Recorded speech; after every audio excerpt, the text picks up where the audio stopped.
kemudian Nabi mempergauli beliau dalam kondisi haid. Makanya Aisyah langsung lompat ya dengan cepat. Ya. Ini menunjukkan bagaimana yang kita jelaskan tadi di atas, haramnya seorang wanita haid itu.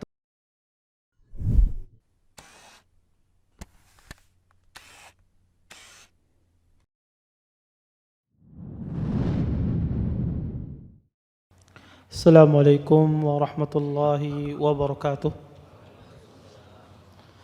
Innal hamdalillah nahmaduhu wa nasta'inuhu wa nastaghfiruh wa na'udzu billahi min shururi anfusina wa min sayyiati a'malina. May yahdihillahu fala mudilla lahu wa may yudlil fala hadiya lahu. Asyhadu an la ilaha illallah wahdahu la syarika lahu wa asyhadu anna Muhammadan abduhu wa rasuluh. فإن أصدق الحديث كتاب الله وخير الهدي هدي محمد صلى الله عليه وسلم وشر الأمور محدثاتها وكل محدثة في الدين بدعة وكل بدعة ضلالة وكل ضلالة في النار أما بعد. Bapak-bapak, ibu-ibu, ikhwan dan akhwat yang senantiasa dimuliakan oleh Allah Subhanahu wa taala. Alhamdulillah, pada malam hari ini kita bisa berkumpul di salah satu tempat yang sangat mulia ini. Mudah-mudahan perkumpulan kita ini mendatangkan berkah di sisi Allah Subhanahu wa taala dan kita dapat mengambil manfaat dari apa yang akan disampaikan nantinya. Bapak, Ibu, ikhwan dan akhwat, kita lanjutkan kajian kita tentang syarah kitab Al-Muwatta. Kita masuk kepada hadis yang nomor 156 di tempat saya. Bab majaa fi tayammumil junub.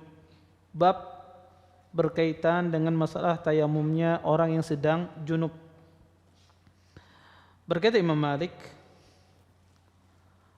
an Abdurrahman ibn Harmalah al-Aslami, anna rajulan sa'ala Sa'id ibn al-Musayyab an ar-rajul al-junub yatayammam thumma yudriku al-ma' faqala Sa'id idza adraka al-ma' fa 'alaihi al-ghusl lima yustaqbal. Dari Abdurrahman ibn Harmalah al-Aslami, ada seorang laki-laki bertanya kepada Sa'id ibn al-Musayyab tentang seorang laki-laki yang junub, kemudian dia bertayamum. Kemudian setelah itu beliau mendapatkan air. Bagaimana hukumnya? Berkata Sa'id, jika dia mendapatkan air setelah itu, maka hendaklah dia mandi yang akan datang.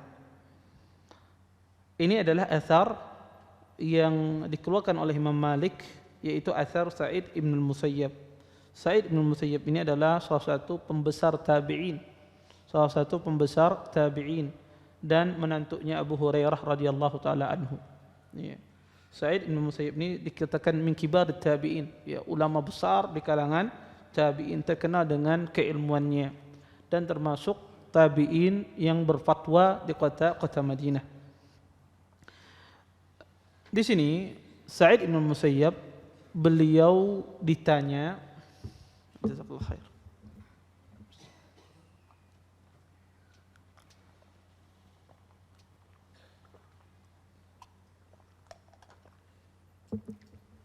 Sa'id bin Musayyab, beliau ditanya tentang masalah orang junub, kemudian dia mendapati air setelahnya. Orang junub ini bertayamum, kemudian dia mendapati air setelahnya. Apa yang dilakukan? Kata Sa'id, dia harus bermandi lagi setelahnya. Ya, jadi setelah junub dia bertayamum, maka kata beliau mandi lagi setelahnya. Pendapat Sa'id bin Musayyab ini pendapat yang benar. Ya. Semacam inilah yang dijelaskan oleh para ulama, bahwasanya junub itu ketika orang tertimpa junub, maka dia harus wajib mandi, karena junub itu merupakan hadas besar.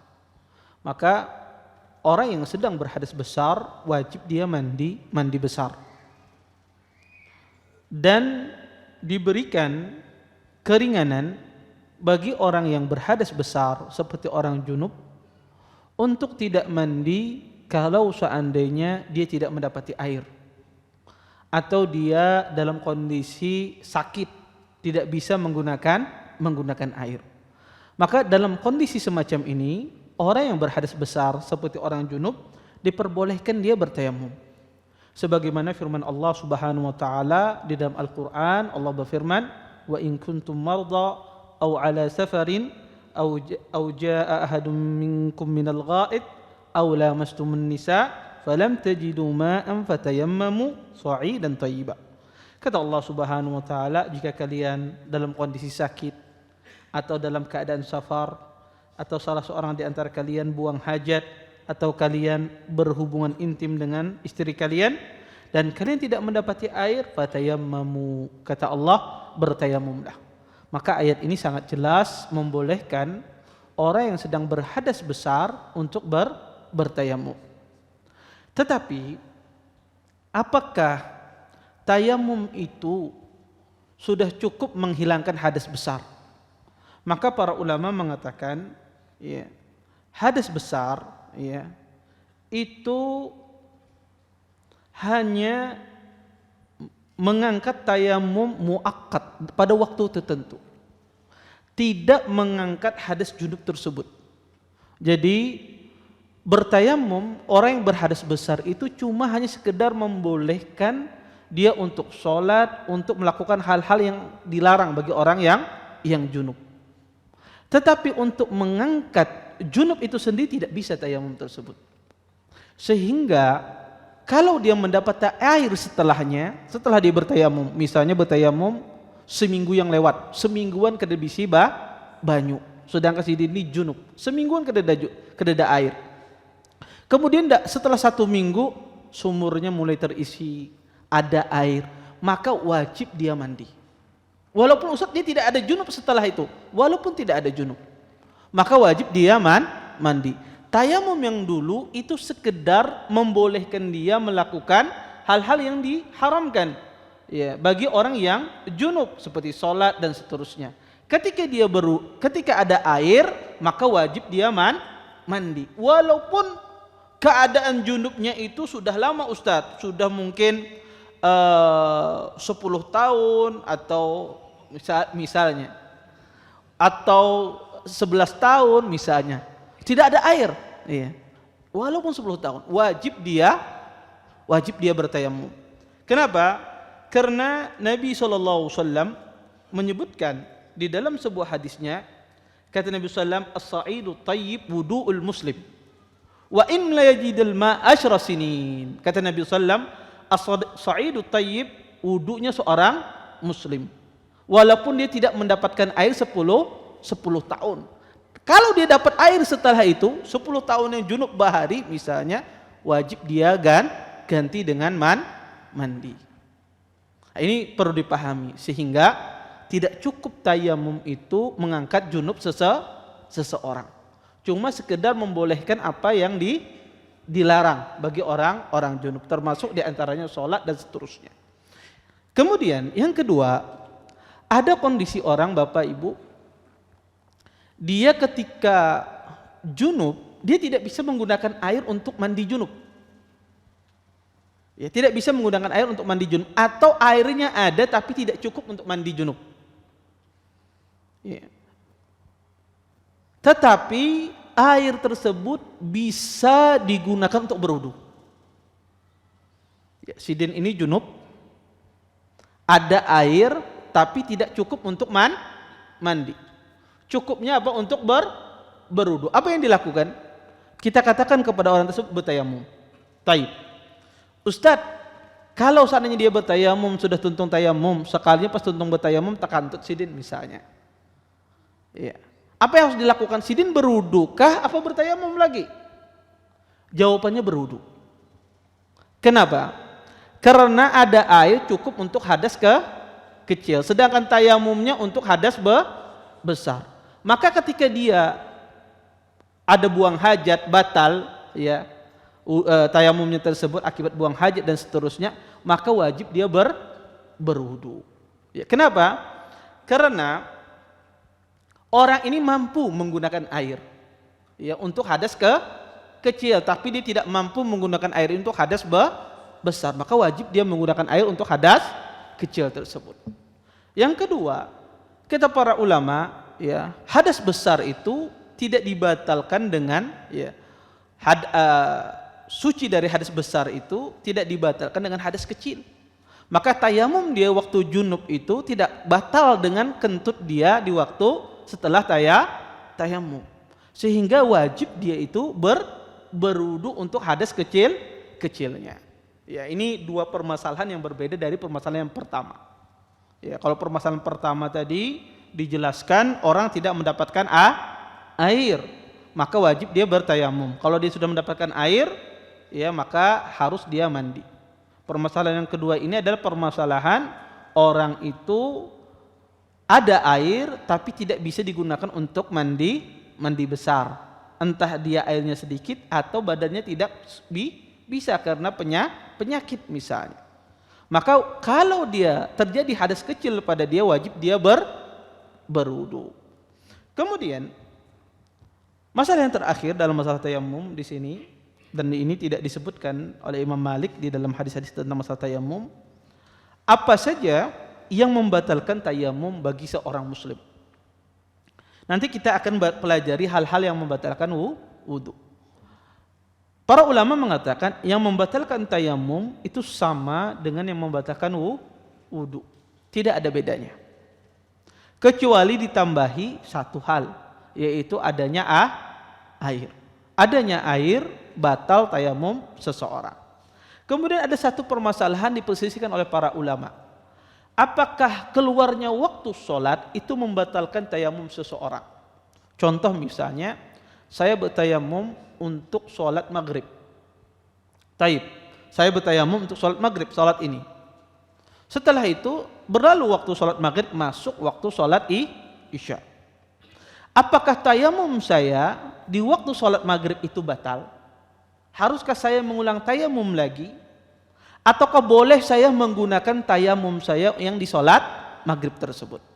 Terjadi khilaf di kalangan para ulama dalam masalah ini. Apakah keluar waktu sholat itu membatalkan tayamum atau tidak? Yang benar adalah tayamum tidak batal dengan keluarnya waktu sholat. Sehingga bisa jadi Anda memakai tayamum itu satu tayamum untuk banyak sholat.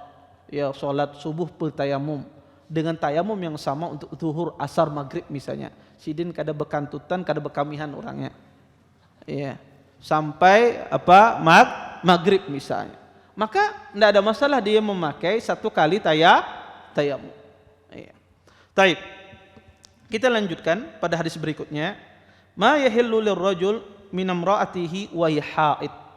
Apa yang diperbolehkan bagi seorang laki-laki ya, yang dia lakukan untuk istrinya sedangkan istrinya dalam kondisi haid.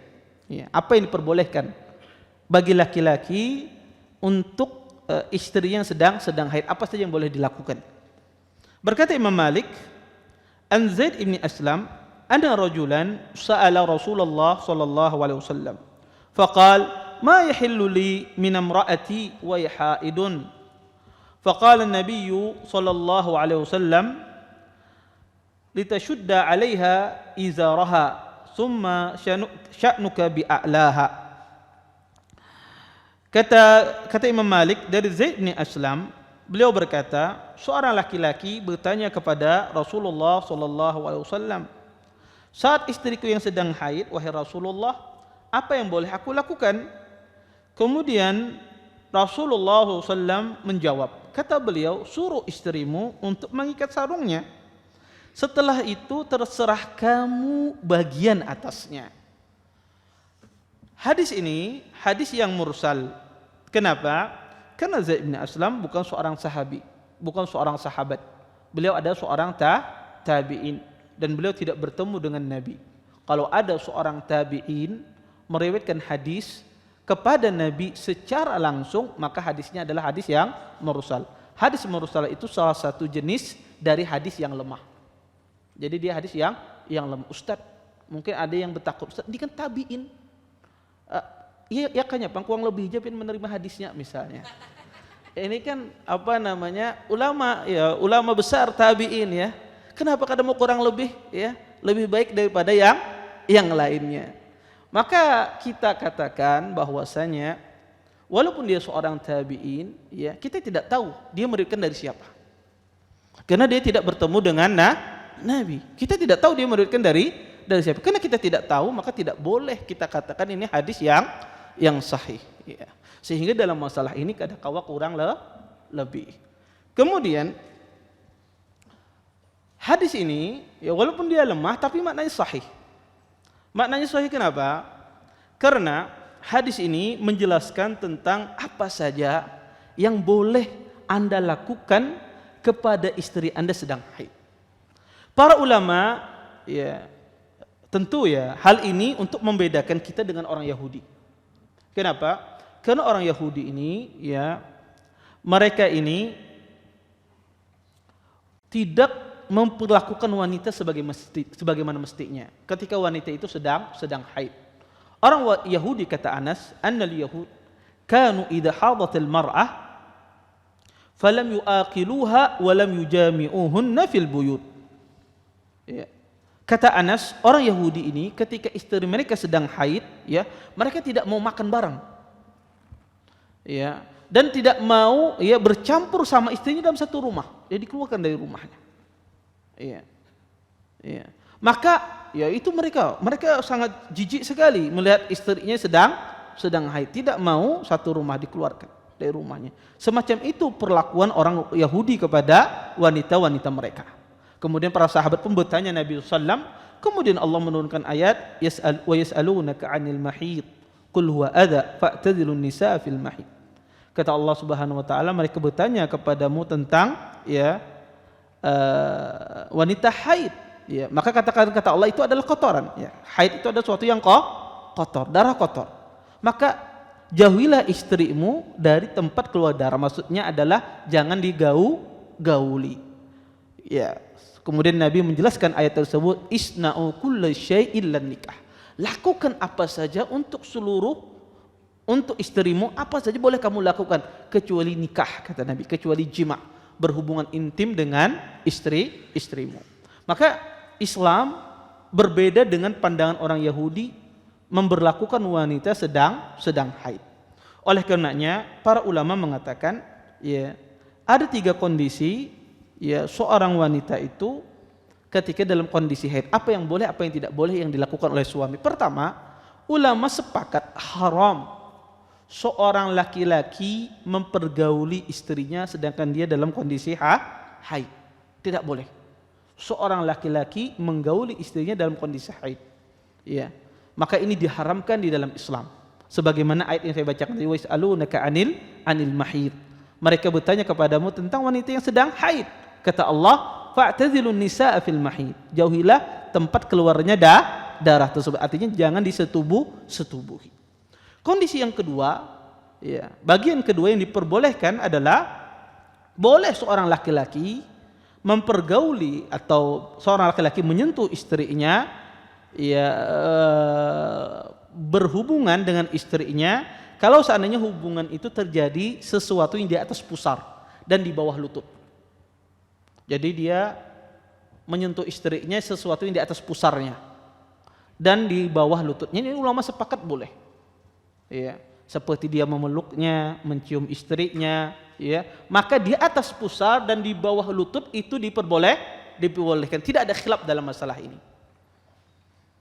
Yang ketiga, terjadi khilaf di kalangan para ulama adalah antara lutut dengan pusar. Ya, antara lutut dengan pusar. Boleh tidak seorang suami menyentuh istrinya antara lutut dengan pusar? Ini terjadi khilaf di kalangan para ulama. Yang benar boleh. Seorang suami mempergauli istrinya antara lutut dengan pusar selama dia tidak menyentuh, tidak menyetubuhi istrinya di kubulnya dan di duburnya, di bagian depan dan belakang. Maka kalau dia tidak menyentuh bagian kubulnya, ya, tidak menyetubuhinya di sana, bagian tempat keluar darah haid tersebut di kemaluannya, maka tidak mengapa. Ya, sebagaimana dikatakan oleh Nabi dalam hadis ini, isna'u kulli syai'in illa nikah. Lakukan segala sesuatu kecuali nikah. Walaupun sebagian hadis menyebutkan lebih afdal adalah seseorang menaruh kain atau istrinya memakai sesuatu antara pusar dengan lututnya sehingga tidak kebablasan. Ya, laki-laki mempergauli istrinya. Maka kata para ulama, sesuatu yang di atas izar, di atas sarung, maka tidak mengapa. Ya. Ustadz, bagaimana kalau seandainya laki-laki itu memakai sesuatu yang pengaman? Ya, pengaman kemudian dia, mohon maaf, memasukkan kemaluannya misalnya, tapi pakai pengaman. Apakah itu dikatakan jima di waktu haid apa tidak? Maka jawabannya ini haram, walaupun dia pakai pengaman. Kenapa? Karena ini tetap dikatakan dia berjima. Ya. Maka kalau dia memasukkan kemaluannya tersebut di waktu haid, ini haram hukumnya. Berdosa dia walaupun dia pakai pengaman. Yang diperbolehkan adalah menjauhi dari sekitar kemaluan tersebut. Maka apa saja boleh ya dilakukan. Dan ini ya banyak terjadi ya, orang kadang-kadang ya menggauli istrinya di waktu haid. Kalau orang itu menggauli istrinya di waktu haid, maka pertama dia berdosa. Kemudian ulama berselisih, apakah dia bayar kafarah ataukah tidak. Sebagian ahlul ilm mengatakan dia harus bayar 1 dinar. Sebagian lagi mengatakan setengah dinar. Berdasarkan hadis Ibnu Abbas, tasaddaq bi dinar atau nisfi dinar. Hendaklah dia bersedekah 1 dinar atau setengah dinar. Sebagian ulama mengatakan tidak ada. Kenapa? Karena hadis ini, pertama ini perkataan Ibnu Abbas, bukan perkataan Nabi Muhammad SAW. Kata para ulama tidak ada, tetapi wajib dia bertaubat karena dia melakukan sesuatu yang Allah haramkan. Maka wajib dia bertaubat. Taib. Kemudian kita lanjutkan. Berkata Imam Malik, an Rabi'ah ibn Abi Abdurrahman, anna Aisyah zaujin Nabi sallallahu alaihi wasallam kanat muttaji'ah ma'an Nabi sallallahu alaihi wasallam fi thawbin wahid wa annaha wasabat wasbatan shadidatan faqala laha Rasulullah sallallahu alaihi wasallam ma laki la'allaki nufisti يعني الحيضة فقالت نعم فقال شدي عليك إزارك ثم عودي إلى مضجعك. Dari Rabi'ah ibn Abi Abdurrahman, sungguhnya Aisyah istri Nabi SAW, pada saat itu beliau berbaring bersama Nabi SAW dalam satu pakaian, fi saubin wahid, dalam satu pakaian atau dalam satu kain. Kemudian tiba-tiba Aisyah melompat, ya, dengan lompatan yang keras, ya, atau melompat dengan lompatan yang cepat. Kemudian Nabi mengatakan, ada apa gerangan wahai engkau wahai Aisyah? Apa gerangan engkau wahai Aisyah? Mungkin engkau, kata Nabi SAW, sedang haid. Berkata Aisyah, iya wahai Rasulullah. Kemudian kata Nabi SAW, wahai Aisyah, ya, kencangkanlah ikat sarungmu, kemudian kembalilah ke tempat tidurmu. Hadis ini juga hadis yang mursal, tidak sampai kepada Nabi. Tetapi makna hadis ini makna yang sahih. Ya. Di sini Aisyah radhiyallahu taala anha, beliau langsung ya keluar dari kain tadi bersama Nabi Muhammad sallallahu alaihi wasallam. Kenapa? Karena Aisyah takut. Ya, karena beliau takut, ya, beliau kondisi haid, kemudian Nabi mempergauli beliau dalam kondisi haid. Makanya Aisyah langsung lompat, ya, dengan cepat. Ya. Ini menunjukkan bagaimana yang kita jelaskan tadi di atas, haramnya seorang wanita haid itu digauli. Kemudian kita lanjutkan hadis berikutnya. An-Nafi' an Abdullah bin Umar arsala ila Aisyah zaujin Nabi sallallahu alaihi wasallam yas'aluha hal yubashir rajul imra'atahu wa haidun faqalat litashudda izaraha ala asfaliha summa liyubashiruha insya'a. Kata Imam Malik dari Nafi', dari Abdullah bin Umar, dari Nafi', sesungguhnya Abdullah bin Umar, beliau mengutus, ya, ke Aisyah istri Nabi SAW, menanyakan apakah boleh seorang laki-laki mempergauli istrinya sedangkan dia dalam keadaan haid. Maka kata Aisyah, hendaklah dia mengikat, ya, sarungnya bagian bawahnya, kemudian hendaklah sang suami itu mempergaulinya dari arah mana saja yang dia kehendaki. Kalau sudah dipakaikan kain di atas pusar wanita tersebut. Ini juga menegaskan sebagaimana kita jelaskan sebelumnya bahwasanya wanita itu diperbolehkan dipergauli istrinya sedang haid selama ditaruh kain di atasnya dan tidak memasukkan kemaluan istri tersebut, maka boleh digauli. Wallahu taala a'lam. Taib. Kita masuk bab baru. Bab ma jaa fi tuhril haid. Bab tentang kesucian wanita haid. Berkata Imam Malik, an Alqamah ibn Abi Alqamah an ummihi maulati Aisyah zaujin Nabi sallallahu alaihi wasallam annaha qalat kana an-nisa yab'asna ila Aisyah radhiyallahu ta'ala anha zaujin Nabi sallallahu alaihi wasallam bidarajati fiha al-qursuf fiha as-sufrah fataqul la ta'jalna hatta tarayna qassat al-bayda taridu bidzalika at-tuhra min al-hayd. Dari Alqamah ibn Abi Alqamah, dari ibunya Maulata Aisyah, budaknya Aisyah istri Nabi SAW, beliau berkata, sesungguhnya para wanita mengutus kepada Aisyah istri Nabi SAW dengan terdapat ya dalam sebuah kotak tersebut terdapat ada kapas ya yang bercampur dengan cairan kuning-kuningan ya. Maka Aisyah mengatakan, la ta'jalna, janganlah kalian tergesa-gesa ya, atau janganlah kalian terburu-buru sampai kalian melihat adanya keluarnya keputihan ya. Yang dimaksudkan Aisyah adalah suci dari haid. Bapak Ibu, ikhwan dan akhwat yang dimuliakan oleh Allah Subhanahu wa taala,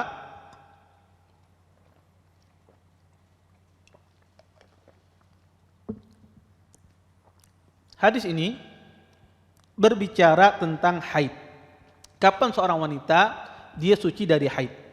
Pertama Bapak Ibu, masalah haid ini masalah yang paling susah di dalam masalah fikih.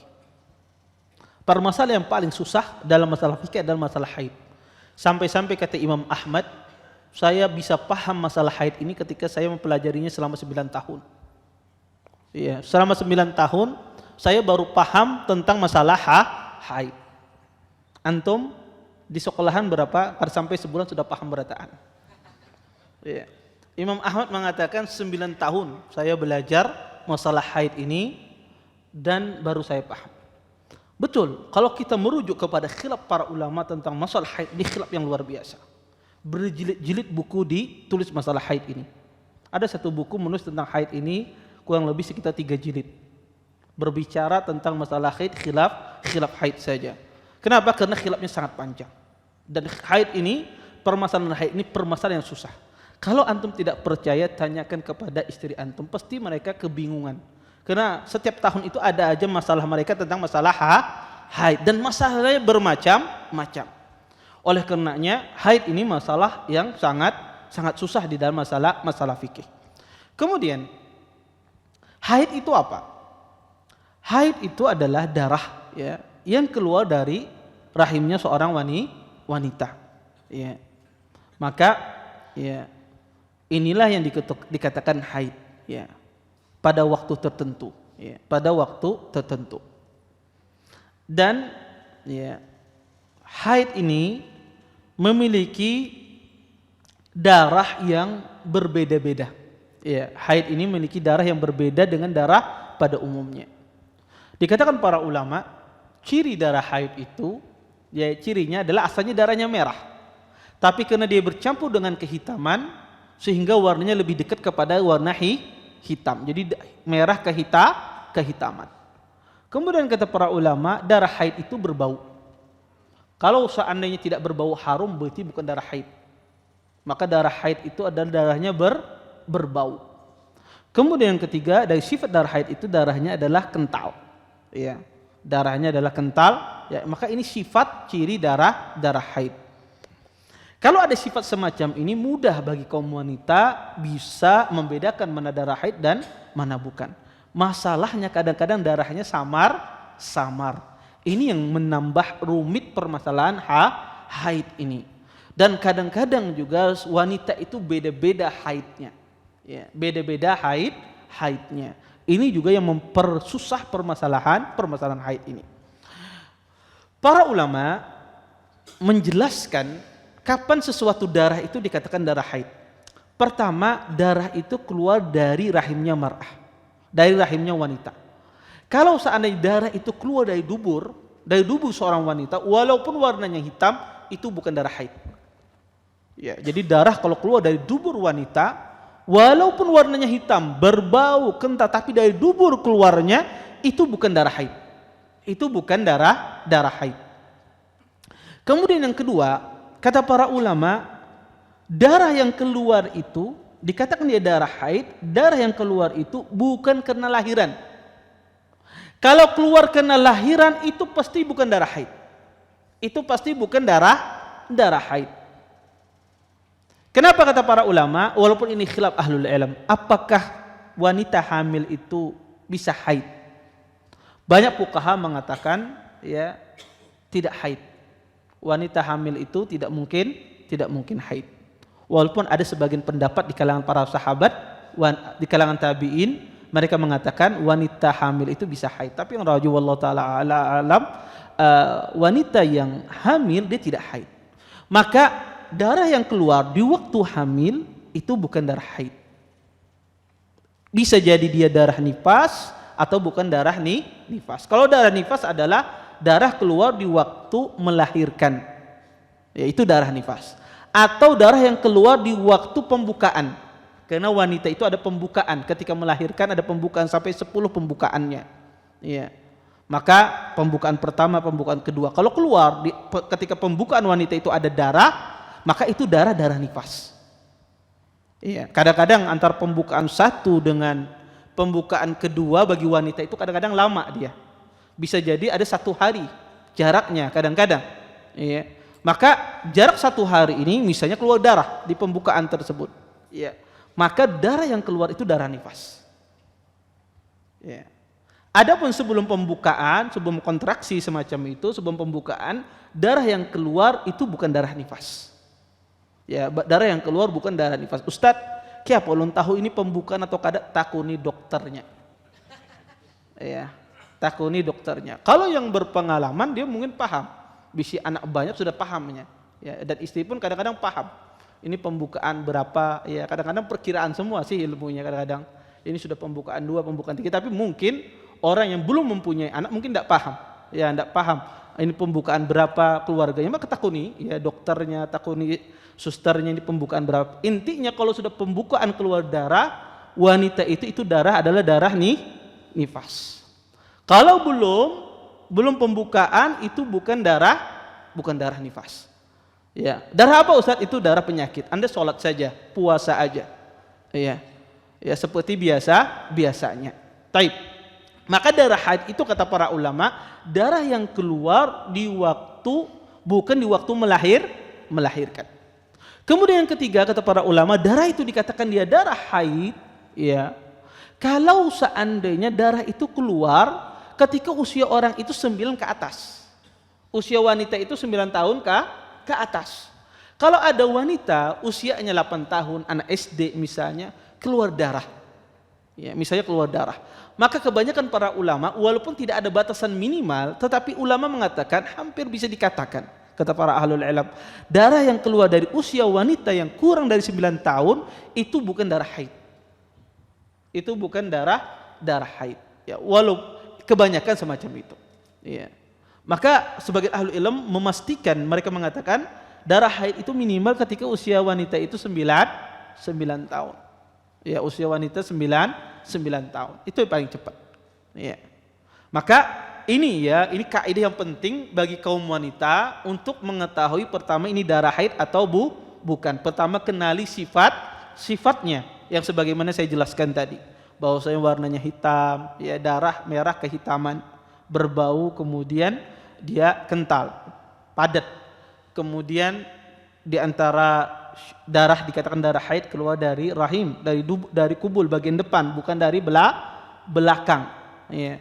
Dan keluarnya bukan di saat proses persalinan.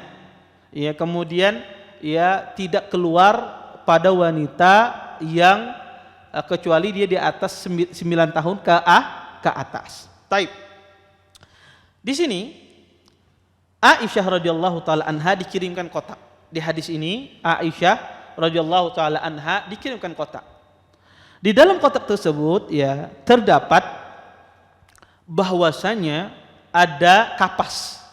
Yang mana kapas itu berisi bercak-bercak kuning, ya, bercak-bercak kuning. Mereka bertanya kepada Aisyah, "Wahai Aisyah, bagaimana ini? Apakah ini haid atau bukan?" Kata Aisyah, bahwasanya ini bukan haid, jangan tergesa-gesa kalian. Tidak dikatakan haid, kata Aisyah, sampai kalian melihat ya qissatul bayda, keputihan. Ya, melihat keputihan, maka itulah sucinya kalian. Di sini Aisyah radhiyallahu taala anha mengatakan wanita itu dikatakan dia suci dari haid dengan apa? Dengan satu hal, melihat qissatul bayda. Ya, keluarnya keputihan. Para ulama mengatakan sucinya wanita itu dilihat dari salah satu dari dua hal. Pertama, qissatul bayda, keluarnya keputihan. Kemudian yang kedua adalah keringnya tempat keluar darah haid. Jika tempat keluar darah haid itu kering, maka wanita itu suci. Kadang-kadang sebagian wanita tidak keluar keputihannya. Sebagian wanita itu tidak keluar keputihannya. Yang ada adalah kering di tempat keluarnya darah haid. Ustadz, apa batasannya kering di tempat keluarnya darah haid tersebut? Batasannya kapan? Para ulama mengatakan sehari. Sehari itu artinya 12 jam. Jadi kalau misalnya ya, dari pagi tadi kering, ya kering misalnya, tunggu 12 jam. Kalau 12 jam itu kering di tempat keluarnya darah haid tersebut, berarti wanita itu suci. Berarti wanita itu suci, sholat seperti biasanya. Atau dia melihat qissatul bayda, melihat bahwasanya keluarnya keputihan, maka wanita itu suci dari haid. Ini pertama. Kemudian para ulama menjelaskan bahwasanya bercak flek yang keluar seorang wanita itu dilihat. Kalau seandainya ketika di masa haid wanita, contoh misalnya wanita ini keluar darah haid, darah haidnya berkeluar 3, 4, 5, kemudian hari ke-6 berhenti, tidak keluar, hari ke-7 keluarnya bercak, flek keluarnya, maka flek ini dihukumi darah haid. Kenapa? Karena dia dikeluar di waktu haid. Kita lanjutkan sedikit ya. Jadi kalau seandainya keluar bercak di waktu-waktu haid, ya, maka itu tetap dihukumi haid, walaupun kuning Ustaz, walaupun kuning itu masih haid. Karena sebagian wanita kadang-kadang tergesa-gesa, belum keluar keputihan, masih keluar warnanya kuning, ya, warnanya masih kuning. Dia katakan ini sudah putih, saya sudah bersih. Ya ini tidak, ini masih dia dikatakan haid karena sufrah dan kudrah di waktu haid tetap dihukumi haid. Warna keruh, warna coklat, warna kuning masih belum keluar keputihan, tetap dia dihukumi haid. Kemudian yang kedua, kalau seandainya bercak ini, ya karena permasalahan yang paling sering ini bercak. Kalau seandainya flek ini keluar, sedangkan Anda belum haid, Anda suci ini, bulan ini suci, ini bulan Muharram misalnya, ya bulan Muharram atau bulan Safar ini Anda suci. Kemudian Anda biasanya haid di akhir Safar, pertengahan Safar keluar bercak, ya keluar bercak, Anda pada suci ini, keluar bercak pertengahan Safar, tapi bukan darah, cuma flek di baju Anda. Flek ini apa? Apakah dihukumi haid apa bukan? Maka flek ini tidak dihukumi haid kalau seandainya keluar bukan pada waktu haid Anda. Itu yang pertama. Dan tidak diiringi rasa sakit di perut. Tapi kalau seandainya flek ini keluar di akhir bulan, yang mana akhir bulan itu adalah waktu haid Anda, ya, pas keluar di waktu haid Anda dan diiringi rasa sakit di perut, ya, maka ini adalah darah haid. Maka ini adalah darah haid. Anda jangan sholat. Ya, Anda jangan sholat. Ustadz, kalau bukan saya tidak memiliki kebiasaan. Nah, ini masalah lagi. Karena wanita itu ada dua macam. Wanita itu ada yang memiliki kebiasaan haidnya datangnya akhir bulan, pertengahan bulan, awal bulan. Ada sebagian wanita tidak memiliki kebiasaan, khususnya wanita yang makan obat KB. Kalau wanita yang makan obat KB, ya, memakan obat penahan apa macam, biasanya haidnya berubah, tidak beraturan lagi. Nah, ini kadang-kadang dulu dia punya haid itu di akhir bulan, ketika dia makan obat, makan apa, ya, menahan haidnya tidak beraturan, kadang awal bulan, kadang tengah bulan dan seterusnya. Maka bagi orang yang haidnya tidak beraturan, maka ini flek itu dilihat kalau diiringi rasa sakit. Kalau dia diiringi rasa sakit, ya, maka itu adalah darah haid. Tapi kalau tidak ada rasa sakit, ada flek aja sekedar flek, maka itu tidak dihukumi darah haid. Ini bagi wanita yang tidak memiliki kebiasaan. Taib. Ustadz, bagaimana haidnya saya itu haid, kemudian biasanya saya punya haid itu 7 hari. 7 hari haid saya biasanya, 7 atau 8. Pas hari yang keempat berhenti, darahnya tidak keluar, kering. Saya taruh kapas di tempat keluarnya darah, kering dia. Apa yang saya lakukan? Kalau kering dalam sehari 12 jam, maka Anda suci. Anda suci. Ternyata Ustadz, hari ke-6-nya, hari ke-4 tadi kering, hari ke-6 keluar pulang darah. Ya, bebuku misalnya keluar darahnya. Ya. Itu apa, darah apa? Kalau darahnya seperti darah haid, Anda haid lagi. Karena kadang-kadang wanita itu berhenti haidnya, dalam waktu 2 hari keluar lagi haidnya. Tetapi kalau tadi darah itu berhenti di tengah-tengah, berhenti, ya, pada hari keempat berhenti, sedangkan Anda punya haid 7-8 hari, kebiasaan haid Anda, pada hari keempat berhenti, tapi tidak kering selama sehari, maka tetap Anda dikatakan haid. Ya, masih basah, masih lembab, ya, tisu yang Anda taruh atau kapas yang Anda taruh, maka Anda masih dikatakan Anda adalah haid. Ya, Anda dikatakan Anda tetap dalam kondisi haid. Ya, sehingga bagi ummahat, ya, bagi akhwat yang biasanya, dan ini yang sering mereka alami, apalagi yang memakan obat-obat, yang memakan obat-obatan, mereka biasanya haidnya itu kadang-kadang berhenti keluar. Ya, tidak teratur sama sekali. Ya, maka ini kaidahnya. Kalau seandainya berkering di tempat keluar kemaluan tersebut, keluar darah haid tersebut, selama sehari berarti Anda suci. Kalau kurang dari itu berarti Anda masih belum suci. Kalau seandainya kering berarti Anda suci. 2 hari lagi keluar lagi, Ustaz, berarti lihat darah yang keluar. Kalau darah yang keluar darah haid berarti Anda haid. Ya, berarti Anda haid lagi. Maka berlaku lagi larangan haid. Ya. Kemudian ada satu masalah lagi, masalah mubtadah, tapi saya takut, ya, waktunya masalah wanita yang belum pernah haid. Kalau wanita yang sering haid itu tidak ada masalah. Mereka kadang-kadang punya kebiasaan. Tapi permasalahan yang ada adalah wanita yang baru balik, yang belum pernah haid. Ini gimana? Darah yang keluar itu apa yang dia hukumi? Ya, sedangkan dia belum pernah haid, keluar darah. Sedangkan dia tidak tahu membedakan apakah ini darah haid atau bukan. Maka wanita yang belum pernah balik keluar darah, maka itu dihukumi darah haid. Kecuali darah itu jelas-jelas bukan darah haid.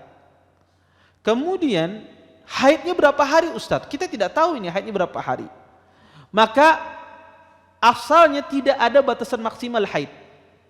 Batasan maksimal haid tidak ada. Walaupun jumhur ulama memberikan batasan maksimal haid itu 15 hari. Lebih dari itu bukan darah haid, darah istihadah mereka menyebutnya, darah penyakit. Tetapi sebetulnya batasan darah haid itu tidak ada. Sehingga dia tetap, ya, keluar ya tetap itu dihukumi darah haid. Ya. Maka bagi wanita yang baru haid, maka tetap dia dihukumi darah itu yang keluar itu darah haid. Tetapi kalau seandainya darah yang keluar itu, Ustadz, saya tidak bisa membedakannya. Itu apakah darah haid apa bukan?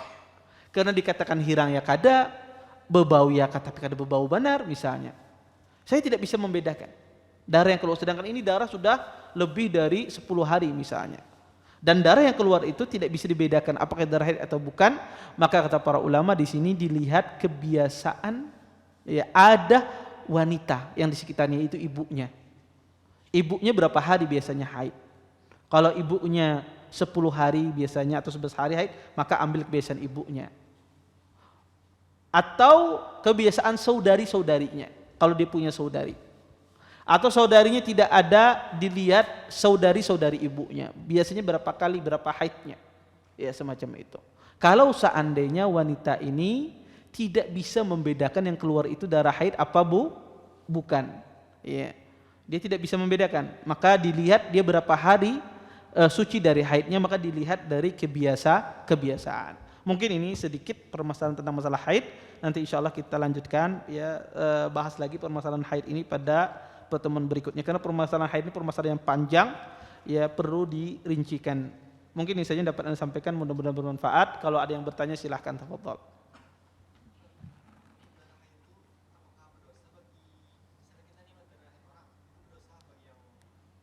Melihat darah haid. Ya.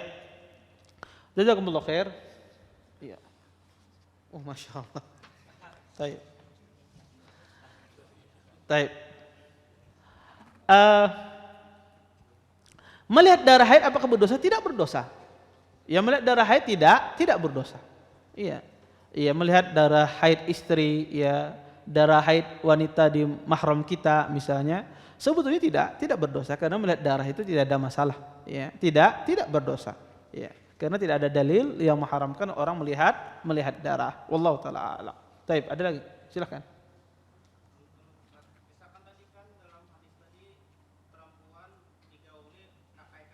Ya.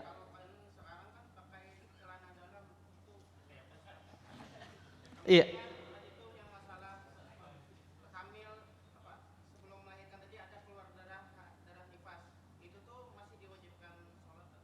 Iya. Jazakumullah khair. Pertama, pertanyaan beliau, seorang menggauli istrinya dia pakai celana dalam. Ya. Boleh tidak? Ya boleh saja selama tidak memasukkan kepada kemaluan. Ya, tidak memasukkan kepada kemaluan. Ya, maka itu yang diharamkan. Maka afdalnya laki-lakinya pakai istrinya pakai kain, ditutupi kain, itu lebih afdal. Ya, lebih afdal sehingga terhindar dari apa yang diharamkan. Kemudian yang kedua, masalah keluar darah nifas di waktu melahirkan. Maka ketika keluar darah itu tidak boleh lagi dia sholat. Kalau lagi berpuasa tidak boleh lagi berpuasa, batal puasanya. Wallahu taala alam. Taib. Nggih.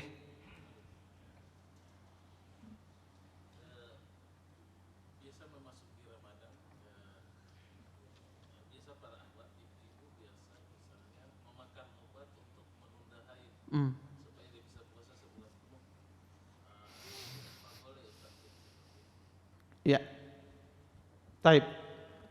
Apa hukumnya wanita memakan obat penahan haid? Apa hukumnya, boleh apa tidak? Jawabannya adalah tergantung. Pertama, minta izin sama suami. Kalau diizinkan oleh suaminya tidak ada masalah. Ini yang pertama. Yang kedua, obat yang dimakan itu menimbulkan mudarat apa tidak? Kalau seandainya menimbulkan mudarat bagi kesehatannya, bagi fisiknya, maka tidak boleh. Tapi kalau tidak menimbulkan mudarat, maka tidak mengapa. Ya, dengan hal ini diizinkan dan tidak menimbulkan mudarat. Tetapi mana yang lebih bagus? Lebih bagusnya adalah beliau tidak memakan obat. Kenapa Ustaz? Karena haid ini bukan Anda saja yang mengalami. Istri Nabi pun juga haid. Para sahabat pun juga haid. Tapi mereka tidak ada yang makan obat. Ya, tapi tidak ada mereka yang memakan obatnya. Ya. Maka zaman dulu apakah bisa orang menahan haid? Bisa. Dengan cara-cara alami. Tapi tidak mereka lakukan. Ya. Maka afdalnya adalah biarkan, karena itu adalah kebiasaan, wanita yang tabiat yang Allah berikan kepada kaum wanita, maka biarkan. Malah justru Allah taala alam, orang yang memakan obat-obat bisa jadi itu menimbulkan mudarat baginya. Kenapa? Karena dia mengubah sebuah kebiasaan yang Allah ciptakan pada wanita. Taib. Wallahu a'lam.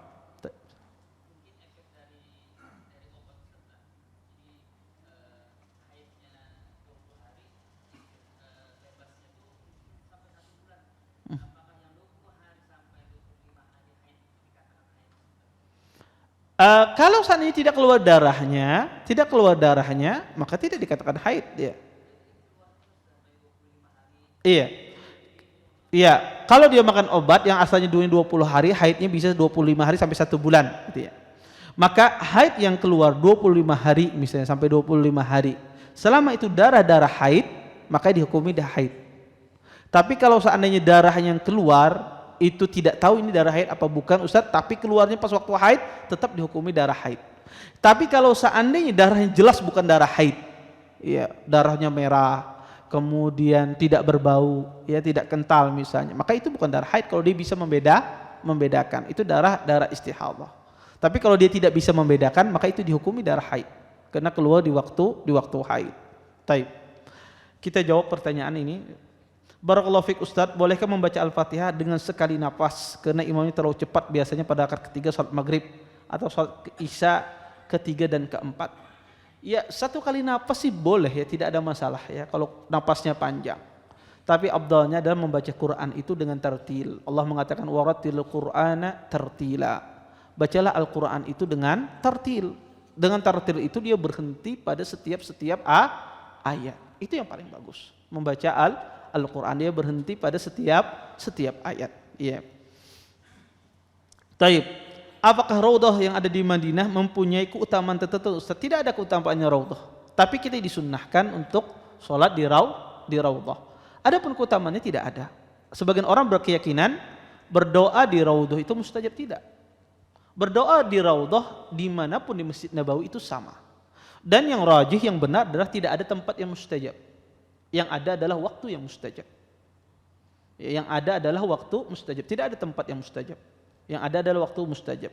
Dan raudhah ini disebutkan ya, raudhatun min riyadil jannah, kebun dari kebun surga. Apa maksudnya? Sebagian ulama mengatakan tempat itu nanti berpindah ya ke surga. Zat tempat tersebut berpindah. Sebagian ulama mengatakan makna raudhatul jannah ya, dunia ini akan diubah oleh Allah Subhanahu wa taala semuanya ya, menjadi tidak ada ma'alim, tidak ada tanda-tanda. Tidak ada tanda-tanda kecuali raudhah, dibiarkan apa adanya. Ini di antara penafsirannya. Ya, dan ini di antara penafsiran yang disebutkan oleh para ulama ya, kenapa raudhah itu disebut dengan kebun-kebun surga. Kemudian, bolehkah memberi uang tip kepada salah seorang karyawan restoran tanpa sepengetahuan karyawan tersebut? Jadi uangnya dititip di kasir restoran tersebut dan pihak restoran pun mengizinkan pemberian tersebut. Pertama, kalau yang mengizinkan ini adalah manajernya misalnya atau atasannya yang bukan punya restoran, nggak boleh. Kalau izin itu dari yang punya restoran, ownernya yang punya restoran, maka tidak ada masalah. Tapi kalau sekedar kawannya menitip, nih barikan orang, oh iya ada bapak misalnya, karena boleh, karena dia bukan hak yang memberikan izin. Yang memberikan izin, wewenang aturan itu adalah ownernya. Kenapa? Karena ini masuk dengan riswah, ya masuk dengan riswah, maka tidak boleh ya gulul. Kenapa? Karena antum berikan tip kepada karyawan tersebut ya, walaupun dia tidak tahu, pasti kawannya nanti memadahi. Ya ini bapak yang tadi itu memberikan ya. Oh ya kak, esoknya datang sidin belum pesan apa aja langsung didatangkan es jus, ya apa macam ya. Ini gratis Hasan Pin Pak ya dalam hatinya nanti sidin memberi lebih ingin bayar ke papa. Ya. Maka ini kada boleh, kecuali diizinkan oleh pihak ownernya, sama seperti di sekolahan. Ya dikasih guru apa macam oleh orang tua murid. Ini sebetulnya tidak boleh dia menerima petak kecuali diizinkan oleh pihak yang punya sekolahan yaitu yayasan, dan pemberian tersebut tidak menimbulkan nantinya pilih kasih terhadap anak didiknya, ya semacam itu. Kecuali pada kebiasaan yang ma'ruf, kebiasaan orang memberi hadiah. Contoh misalnya ada guru lahiran. Ya, guru binian lahiran, ya kemudian dikasih hadiah karena kebiasaan orang hamil dikasih hadiah di tempat kita. Ya, ada yang membawakan mungkin sabun cuci misalnya hadiahnya, macam-macam. Ada yang membawakan pampers, baju. Yang kebiasaan orang uruf maka tidak ada masalah kalau kebiasaan semacam ini. Tapi kalau tidak ada kebiasaan semacam ini maka tidak boleh. Baik. Assalamualaikum warahmatullahi wabarakatuh. Izin bertanya di luar tema Ustadz, bolehkah kita menyuntik kucing peliharaan kita supaya tidak hamil? Si kucing sudah pernah melahirkan 1 kali. Alasan kita ingin menyuntik karena kita tidak sanggup memberi makan dan tempat tinggal. Kita tidak besar, mau dikasihkan ke orang lain, tetapi anak ulun tidak mau Ustadz. Jazakallahu khairan Ustadz atas jawabannya. Menyuntik anak kucing tidak hamil, insya Allah tidak mengapa, selama tidak menimbulkan mudarat kepada kucing tersebut. Ya, yang dikhilafkan oleh para ulama adalah mengkebiri. Ya, mengkebiri hewan itu boleh apa tidak? Hewan itu kalau dikebiri, khususnya misalnya sapi, kambing itu kalau dikebiri cepat dia gemuknya. Ya, kalau dikebiri dia cepat gemuknya. Kenapa? Karena nafsu makannya banyak. Ya, hewan itu kalau dikebiri nafsu makannya banyak. Nggak tahu manusia. Ya, tapi kalau hewan itu dikebiri dia nafsu makannya banyak. Sehingga orang kalau menggemukkan sapi, kambing itu dikebiri, cepat dia gemuk. Ya, karena nafsu makannya itu bertambah. Mengkebiri hewan itu jadi khilaf di kalangan para ulama. Yang benar adalah tidak boleh. Ya, pendapat yang rajih kalangan para ulama tidak boleh. Ya. Semacam itu, yang menimbulkan mudarat pada hewan tersebut. Maka menyuntik insya Allah tidak ada masalah, yang menyuntik agar kucing itu tidak hamil, ya, selama tidak menimbulkan mudarat bagi kucing itu sendiri. Kemudian Bismillah, mohon izin bertanya Ustadz di luar tema, ana punya hutang dengan orang tua. Saat ini kedua orang tua telah meninggal. Ana mau melunasinya Ustadz, apakah termasuk waris? Jika iya, bagaimana pembagiannya Ustadz? Misalkan uangnya sebesar 2 juta rupiah. Ana seorang akhwat yang punya 1 saudara laki-laki dan 1 saudara perempuan. Dan apakah ana juga mendapatkan bagiannya Ustadz? Iya, kalau seandainya itu betul-betul hutang, ya, dan itu karena gini, biaya anak itu ditanggung oleh orang tua. Nafkah anak apa macam itu ditanggung oleh orang tua. Kalau itu bukan di luar nafkah, bukan di luar nafkah orang tua, Anda minta, bukan di luar nafkah orang tua, ya itu bisa jadi masuk hutang. Tapi kalau itu bagian dari kewajiban orang tua kepada Anda, orang tuanya mengatakan, ini aku mau hutangi aja lah, misalnya. Ya, padahal itu nafkah dia ke Anda, itu tidak masuk hutang. Karena itu bagian nafkah orang tua. Contoh misalnya, membiayai anaknya sekolah. Kewajiban siapa? Kewajiban orang tua. Kemudian orang tuanya mengatakan, aku menghutangi ikam. Ya, aku menghutangi ikam, ini nanti kamu bayar kalau ikam anu. Maka apakah itu sebetulnya utang? Tidak utang. Karena itu adalah kewajiban orang tua membiayai anaknya. Tapi kalau di luar nafkah wajib ini, Anda berhutang sama orang tua, maka dikatakan itu hutang. Nah, kalau ini hutang, orang tua Anda meninggal, apakah ini jatuh warisan? Ya, ini jatuh warisan. Terus bagaimana pembagiannya? Pembagiannya adalah lidzakari mislu hadzal unsayain. Kalau uangnya 2 juta, ada ahli warisnya adalah cuma saudara dia yang laki-laki, dia dan saudaranya, maka saudaranya laki-laki itu dapat 1 juta. Dan dia dapat 500.000, saudarinya juga dapat 500.000. Jadi dia yang berhutang ini mengambil dari hutang tersebut 500.000. Ya, semacam itu. Bukan berarti di sini kalau begitu menunggu abah kowe meninggal biar nanti dapat warisan, ya, berkurang hutangnya, tidak demikian juga. Orang berhutang disuruh cepat-cepat melunasi hutangnya. Intinya kalau itu hutang, pian dapatnya 500.000 sesuai dengan pertanyaan pian tadi di sini. Saudari pian yang binian dapat 500.000, saudara pian laki-laki dapat 1 juta. Taib. Istri yang tidak keluar lagi darah haid dianggap selesai haid. Namun pas kita gauli ternyata masih ada sedikit darah haidnya. Apakah hubungan segamanya tetap dilanjutkan atau berhenti Ustadz? Kalau ketika Anda menggauli istri Anda keluar darah haid maka berhenti. Ya, karena itu dia haid. Maka tidak boleh dilanjutkan. Assalamualaikum, izin bertanya Ustadz. Ada sepasang suami istri dan si ibu suami yang mau pergi haji. Qadarullah, si ibu suami tidak dapat pergi haji karena umur beliau lebih dari 65 tahun. Si suami karena si ibunya tidak dapat pergi haji, maka dia membatalkan berangkat hajinya. Padahal sudah mampu. Apa yang harus dilakukan si istri? Karena si istri merasa sedih sampai kewajibannya sudah sampai kewajibannya menunaikan rukun Islam dan tidak jadi berangkat cuma gara-gara ibu mertuanya, ibu suami tidak dapat berhaji. Dan apakah tindakan si suami ini benar, Ustadz? Jazakallahu khairan. Maka dilihat tindakan suami tersebut. Kalau dia membatalkan karena mengkhawatirkan kesehatan ibunya, nggak ada yang mengurusi, nggak ada yang memelihara beliau, kalau ditinggalkan takut dia menimbulkan mudarat bagi ibunya, maka alasannya itu alasan yang syar'i, membatalkan haji dalam rangka merawat ibunya. Tapi kalau sekedar alasannya ibunya kada jadi berangkat, kemudian dia membatalkan, tidak ada alasan lain selain alasan itu, dan ibunya sehat, ya kalau ditinggalkan tidak mengapa, maka ini adalah kurang tepat, ya keliru.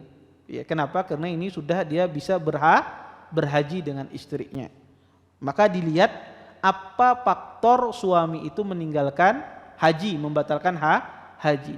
Kalau seandainya faktornya syar'i dalam rangka merawat ibunya karena ibunya tidak bisa ditinggalkan, karena sudah tua, uzur, harus ada yang menemaninya. Kalau dia pergi haji, ibunya tidak ada yang merawatnya, maka itu adalah alasan syar'i, boleh dia membatalkan haji. Tapi kalau seandainya bukan itu alasannya, karena ibunya kada keluar, dilarang, akhirnya dia tidak mau lagi, tidak mau berangkat haji, maka ini salah. Ya, ini keliru. Ya, oleh karenanya kurang tepat alasan suami membatalkan haji. Wallahu taala a'lam. Baik. Saya kira cukup ya pertemuan kita pada hari ini. Insyaallah kita lanjutkan pada pertemuan berikutnya. Kita tutup doa kafatul majelis. Subhanakallahumma bihamdika asyhadu an la ilaha illa anta astaghfiruka wa atubu ilaik. Assalamualaikum warahmatullahi wabarakatuh. Terima kasih. Jazakumullahu khairan wa barakallahu fikum. Video ini dibuat atas partisipasi dari donasi Anda. Semoga menjadi amal jariah bagi Anda semuanya.